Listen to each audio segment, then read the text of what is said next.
दोस्तों आज की वीडियो का हमारा टॉपिक रहेगा सोनेट 80, जिसको लिखा था विलियम शेक्सपियर ने। और ये भी शेक्सपियर की लिखी हुई 154 सोनेट्स में से एक सोनेट है। और जैसा कि हम लोग जानते हैं, शेक्सपियरियन सोनेट्स में 3 तो 4-4 लाइनों के क्वार्टेंस होते हैं और एंड की जो 2 लाइनें होती है उनको हम कपलेट्स बोलते हैं। तो दोस्तों अब ज्यादा टाइम ना वेस्ट करते हुए शुरू करते हैं आज की हमारी वीडियो।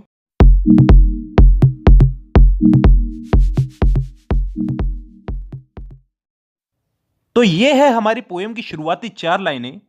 ओ हाउ आई फेंट, मैं बहुत निराश हो जाता हूं। यहां पे फेंट का मतलब डिस्करेज होना है। ओ हाउ आई फेंट, मैं कितना डिस्करेज हो जाता हूं। When I of you do right, जब मैं तुम्हारे बारे में लिखता हूं। नोइंग, ये जानकर, अ बेटर स्पिरिट, कि एक बेटर स्पिरिट। बेटर स्पिरिट का मतलब अ बेटर पोएट, एक बड़ा राइटर, एक बड़ा poet doth use your name, तुम्हारा नाम यूज कर रहा है, तुम्हारे बारे में लिख रहा है। And in the praise thereof, और तुम्हारी तारीफ करने में, तुम्हारे नाम की तारीफ करने में, स्पेंड्स ऑल हिज माइट, वो अपनी पूरी एनर्जी को एक्सपेंड कर देता है, वो अपनी पूरी एनर्जी को खर्च कर देता है तुम्हारे नाम की तारीफ करने में, तुम्हारी तारीफ करने में। To make me tongue tied speaking of your fame, और जब मैं तुम्हारे बारे में बोलने जाता हूं या फिर तुम्हारी तारीफ करने लगता हूं तो मैं कुछ बोल ही नहीं पाता, मैं बहुत ही शाय और नर्वस फील करता हूं, टंग टायर्ड हो जाता हूं, एकदम चुप हो जाता हूं। अब इन चारों लाइनों को एक साथ मैं हिंदी में बोलता हूं।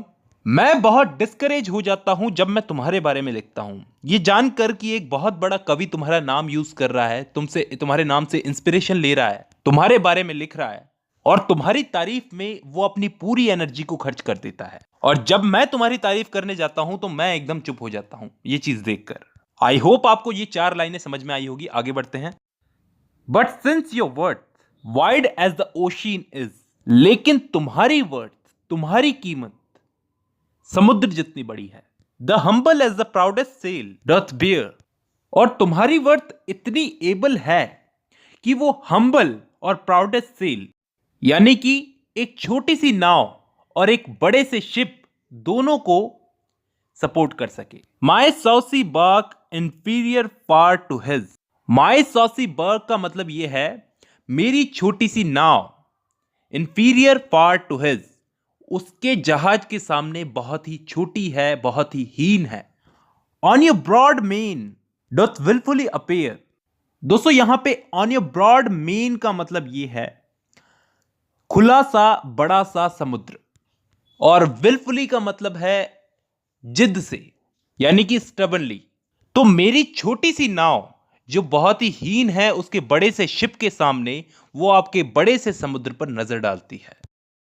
आगे बोलते हैं, your shallowest help will hold me up afloat, दोस्तों यहां पे शैलोएस्ट का मतलब है उथला उथला पानी, जहां पे गहराई कम हो।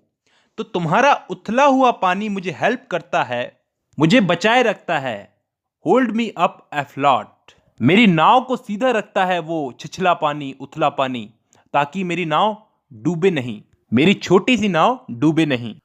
Whilst he upon your soundless deep doth ride, जबकि वो तुम्हारी नापाक गहराइयों में तैरता है। यहां पे साउंडलेस डीप का मतलब यह है बहुत ज्यादा deep water.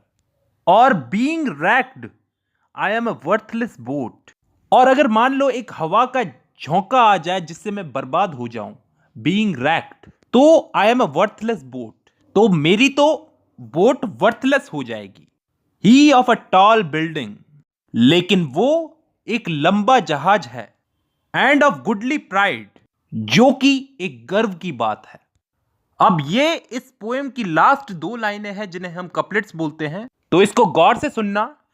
Then if he thrive, तो वो तो अपनी जगह पर सही है, वो तो अपनी जगह पर फल रहा फूल रहा है।